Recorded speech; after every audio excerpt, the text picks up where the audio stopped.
What's going on, guys? Welcome back to Weekly GCap, the only source you'll ever need to catch up on all the gaming news from the last week. As always, we got quite a couple stories to go through, so let's go ahead and get right into this. First things first, unfortunately, RoboCop Rogue City was canceled for the Switch. This coming from Gamatsu, quote, publisher Nacon and developer Teon have canceled the Switch version of RoboCop Rogue City, which was originally planned to launch sometime after the PS5, Xbox Series, and PC versions due out on November 2nd, end quote. So, yeah, that is quite unfortunate, but from what we've been seeing with this game, it does like it's not necessarily like, you know, the most advanced thing we've ever seen graphically speaking, but it does look to be a caliber above what, you know, you could expect out of the Switch. So it's possible that maybe down the line we see a Switch port. I don't know how likely that would be. If they do end up porting it to the system, let's just hope that it isn't a cloud version. Next up, one thing I just wanted to highlight real quick is that Ghostrunner 2 released today at the time of me recording this, but yesterday at the time of you guys seeing this, and the reviews also went live. Right now it's sitting at a 80 on the PS5 on Metacritic. So yeah, that's pretty good. I remember the original Ghostrunner was a lot of fun, so, you know, I'm looking forward to diving into the second one. Next up, while we're talking about releases and reviews and stuff, we also saw the release for the Metal Gear Solid Master Collection Volume 1, and the reception, it depends on who you ask. So right now it's sitting at a 78 according to the critic score, but it's also sitting at a 4.2 according to the user score, so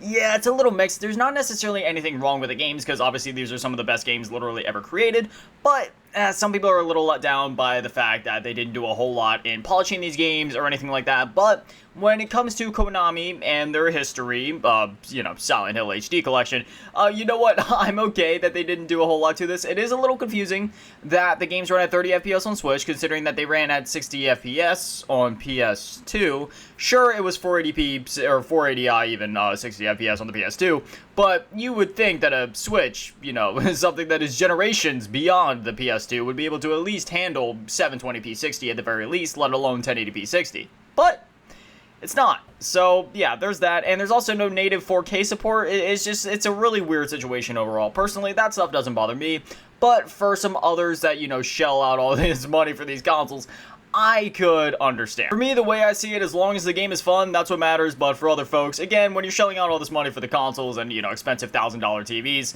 sure, I understand. Next up, we got a release date for the Star Wars Dark Forces Remaster. This coming from Night Dive Studios on Twitter. Quote, mark your calendar. Star Wars Dark Forces Remaster is set to release on February 28th, 2024 for PS4, PS5, Xbox One, Series X and S, Nintendo Switch, and PC. I am beyond excited for this game. If you guys never played the original Star Wars Dark Forces, well, you'll be able to correct that sin soon enough again on February 28th. So excited for this remaster. Next up, we got to see the PC requirements for Alan Wake 2, and well, this game is out actually by the time that you guys are seeing this video, and I will already be playing it by the time that you guys are seeing this video. So excited for this game. But anyway, let's just go ahead and look at this. The minimum requirements to get the low graphics preset at 1080p and 30 FPS would be a GeForce RTX 2060 or an RX 6600, 6GB of VRAM, setting DLSS/FSR2 to quality. Your CPU will need to be at least an i5 7600K or AMD equivalent, 16GB of RAM, Windows 10 or 11 64-bit, that shouldn't be a problem for anyone, and then also a 90GB SSD. And then when it comes to the recommended stuff, well, to get 1440p 30, you're going to need like a 3060. If you want to run it at 1080p 60, you're going to need an RTX 3070.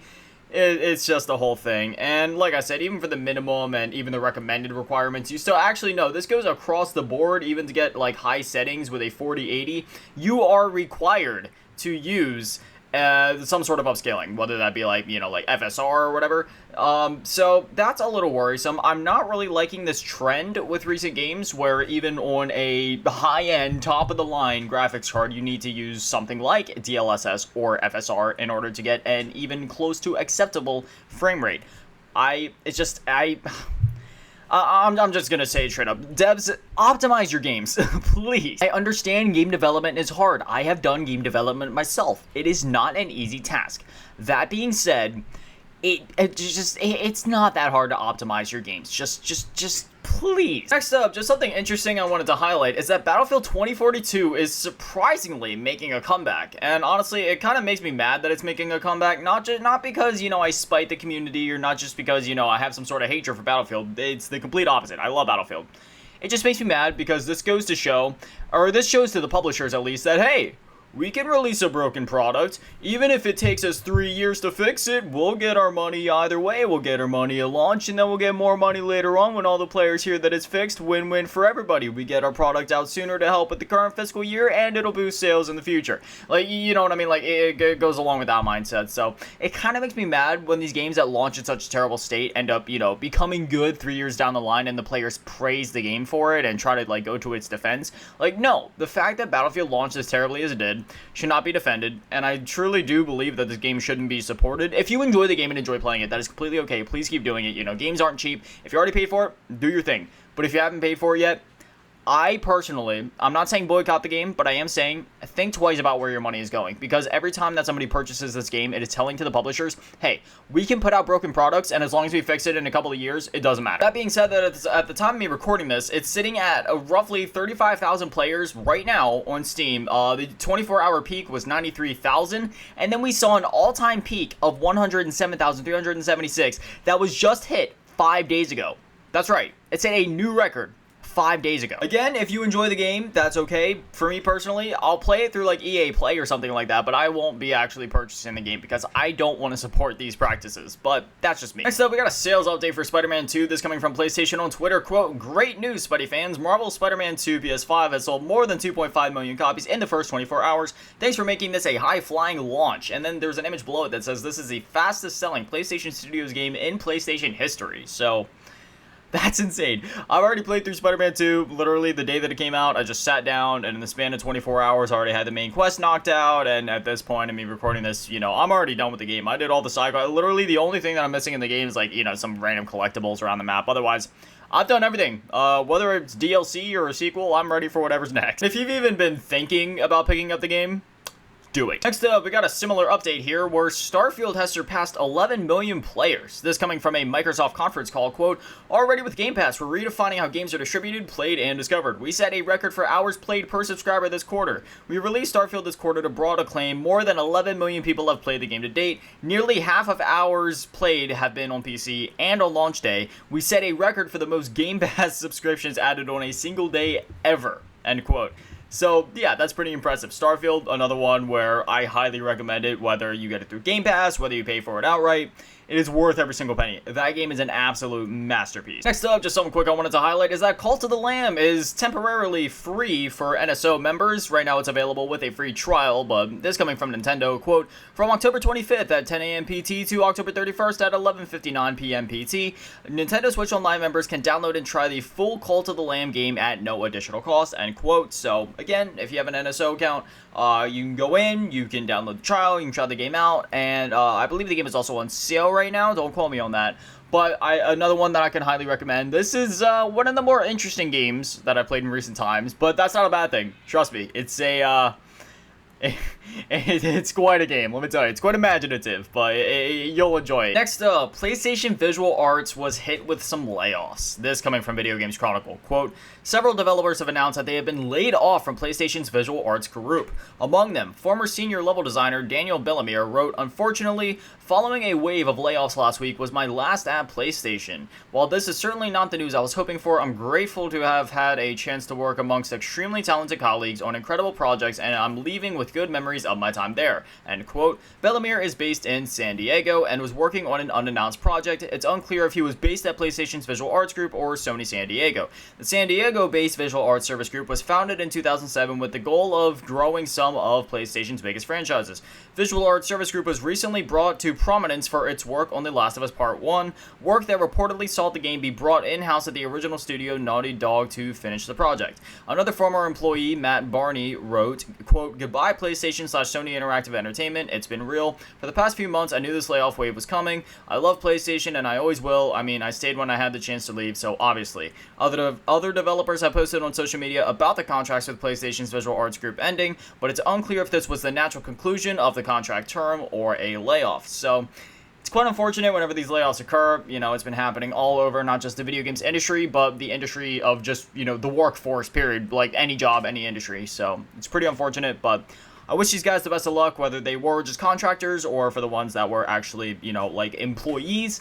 I wish them all the best, and I hope you guys find work soon. Next up, Nintendo announced what the next game is going to be for the the next Nintendo Switch Online update, and that is Mario Party 3. Yet again, just another amazing Mario Party game. Mario Parties 1 and 2 are already in the service, but Mario Party 3, once again, just another amazing Mario Party game.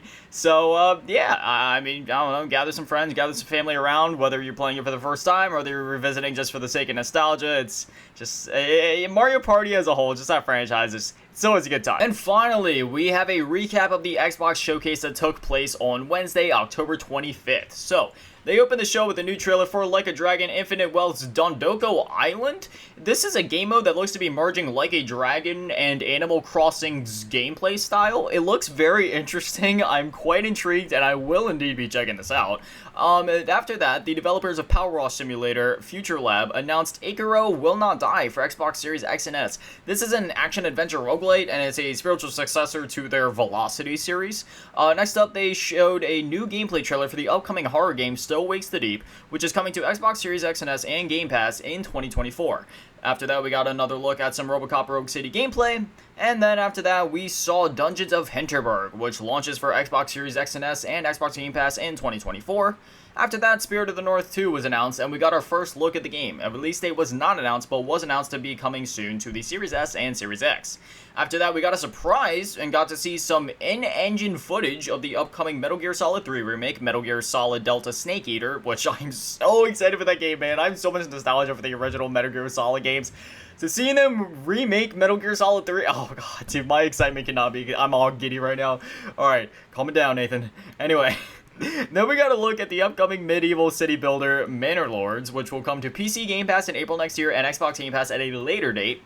After that, we saw The Finals, which is a new free-to-play shooter developed by former Battlefield veterans at Embark Studio. There's like a lot of destruction at play. They announced a cross-platform open beta for Finals that starts on October 26th. So at the time you guys are seeing this, that would have been yesterday, October 26th, Thursday. So dive in and try it. I'm going to be diving in to try it. I'll let you guys know what I think about it. After that, we got our first official look at the Ark Survival Evolved remake, Ark Survival Ascended. A lot of controversy surrounding this one, but if you're a fan of Ark, might be worth checking out. I don't know. I mean, me personally. Actually, now that I'm thinking about it, it would probably be a good idea if we just didn't talk about that. Again, it's a controversial topic. You're free to have your own opinions on that one. But anyway, it was also announced that that had been delayed until November on the Xbox Series X and S. And then finally, they close out the showcase with a launch trailer for Alan Wake 2, which is out at the time that you guys are seeing this video. Which, yeah, again, by the time you guys are seeing this video, I'm most certainly already blasting through the game. I actually just did another playthrough of Alan Wake Remastered a couple of days ago, just to, you know, kind of get ready for Alan Wake 2, because up to this point, I played the original many, many times, but I just never got around to playing the remaster, just because, you know, I had already played the original so many times by the time that the remaster came out. So I played through that. I'm probably going to sit down and just blast through, you know, American Nightmare tonight, just so I can get up to date. I don't feel the need to replay the Control DLC, though, since I already did that a number of times, but, you know, I'll probably blast through American Nightmare again, just so I can be, you know, just fully ready for the Alan Wake experience. But I'm so excited for this game, man. It's been over a decade that I've been waiting for this game now that, you know, all of us Alan Wake fans have been waiting for this game, obviously. But, yeah, it's I can already tell it's going to be great. That goes for the showcase as a whole, by the way. That whole showcase was great. I wasn't expecting a whole lot going in, and they even said before that not to expect too much, but regardless, it was still an amazing showcase. But anyway, that is all the stories that I have for you guys this week, so now I'd definitely love to hear from you guys. What are your thoughts on everything that we talked about? Whether it's the Xbox showcase, whether it's some of the layoffs that were happening at PlayStation Visual Arts, what are your thoughts on, you know, just the layoffs across every industry? You know, it's a really sad thing. And then, do you have any thoughts about Metal Gear Solid the Master Collection? Have you played it? Does it deserve all the controversy and hate that it's been getting thrown its way? Do you think it's fine? Do you think they should have done more? Whatever it is, whatever you think, I'd definitely love to hear from you guys. But anyway, this is Weekly GCap. No episodes go live every single Friday at 9 a.m. Eastern, so if you want to catch them as soon as they go live, well then, I know when to be here. But anyway, that's gonna do it for me, guys. Thank you guys for watching. Have an amazing day and an amazing weekend. Stay beautiful. I love you all. Peace.